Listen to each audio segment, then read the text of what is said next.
Long ago, in the powerful kingdom of Oyo, there lived a brave warrior named Afonja. Afonja was no ordinary man. He was the Aare Ona Kakanfo, the field marshal of the Oyo Empire, which made him the most powerful and feared military leader in all of Oyo. His job was to defend the kingdom, lead the armies, and protect the Alafin, who was the king of Oyo. Afonja's home was in Ilorin, a town on the northern border of Oyo, where he ruled with great power and respect. But as time passed, Afonja's loyalty to the Alafin began to fade. He no longer wanted to serve the king. He wanted to be a ruler himself. His dream was to make Ilorin an independent kingdom, free from Oyo's control, with him as its king. Afonja's journey from a loyal warrior to a rebel leader would change Ilorin and Oyo forever, bringing about a great tragedy. Afonja was proud and ambitious. He believed he deserved more power and respect than he was given.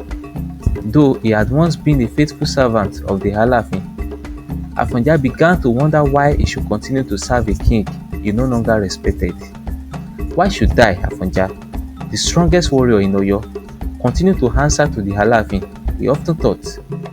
This question grew in his mind until it finally became a plan.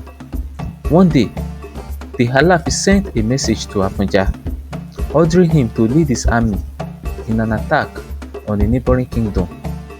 Afonja was angry. He believed this command was foolish and unnecessary, and felt insulted that the king would use him for such a mission. This was the final push Afonja needed to start his rebellion. He decided he would no longer follow the Alafin's orders. Gathering his own army in Ilorin, Afonja prepared to break away from the Oyo Empire.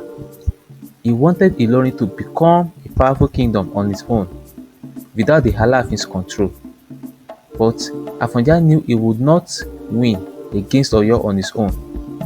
He needed allies to stand a chance, and he knew just where to find them: the Fulani. The Fulani were a group of warriors from the north, known for their strength and discipline in battle. They were Muslim, and their leaders were skilled not only in warfare, but also in religion and politics. The Fulani were expanding their influence across the region, spreading Islam and looking for new territories to control.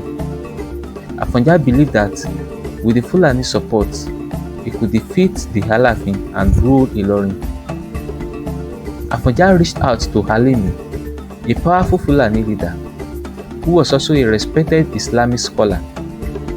Alimi saw an opportunity in Afonja's offer and agreed to bring his warriors to Ilorin. They made a deal. The Fulani would help Afonja secure Ilorin as an independent kingdom, and in return, Afonja would allow the Fulani to spread their influence in Ilorin. With the Fulani warriors by side, Afonja led his forces against Oyo, clashing with the armies of the Alafin in a fierce battle. Together, they were able to drive the Alafin's forces back and claim Ilorin as their own.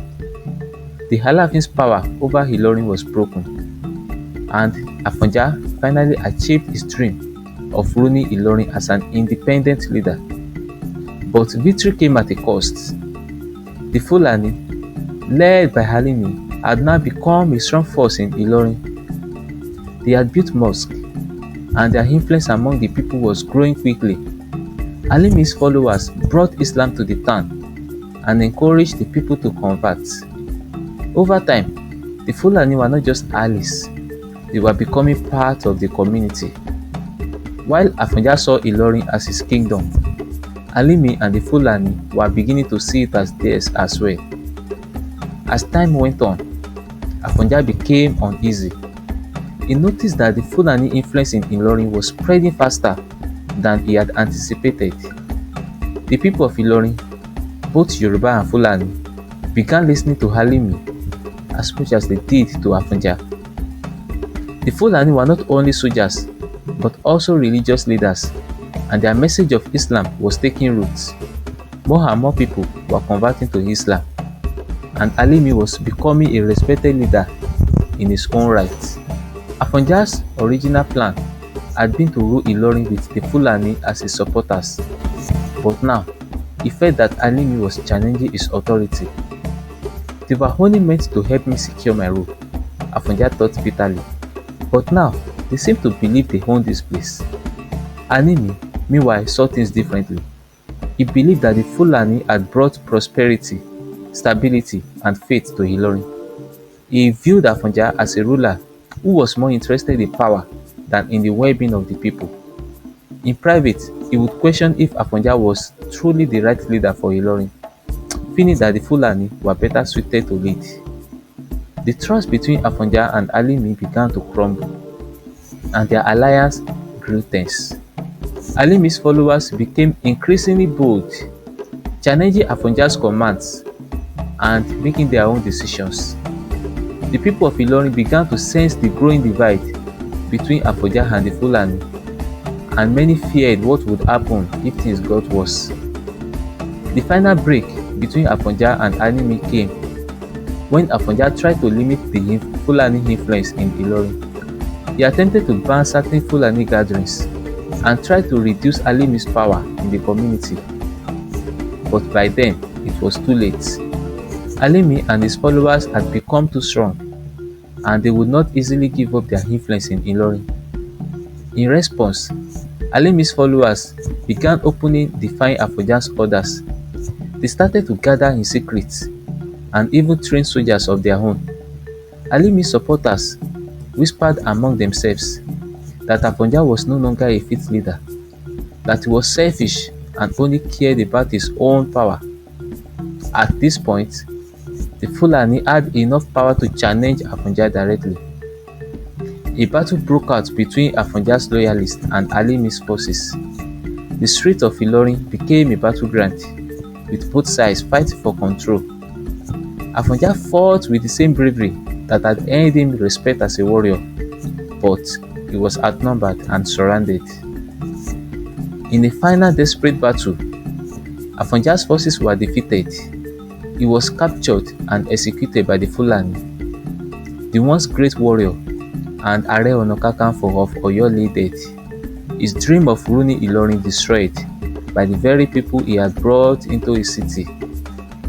With Afonja gone, Alimi and the Fulani took full control of Ilorin. They established Ilorin as an emirate, a Muslim state, and placed a Fulani leader as its ruler. Ilorin, once a part of the Oyo Empire, became a Fulani kingdom, loyal to the expanding Sokoto Caliphate. Islam became the dominant religion, and the town Afonja had fought so hard to control was now ruled by the descendants of Alimi. The Yoruba influence in Ilorin faded over time, and the city became known as a Fulani stronghold.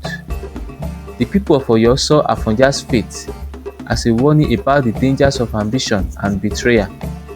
His story became a lesson told to generations as a reminder that loyalty to one's people is more important than the thirst for power.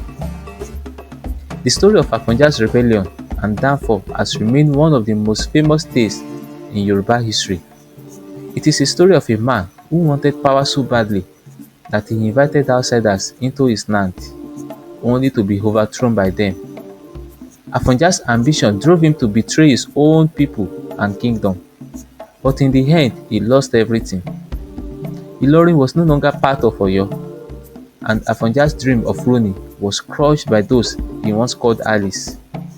The people of Ilorin still remember Afonja's story, but now they also remember Alimi, the man who took Afonja's place and whose family would rule Ilorin for generations.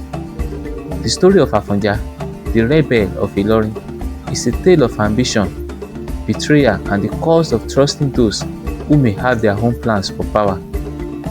And so, the name Afonja lives on, reminding everyone that even the strongest leaders can be undone by their own desire for greatness.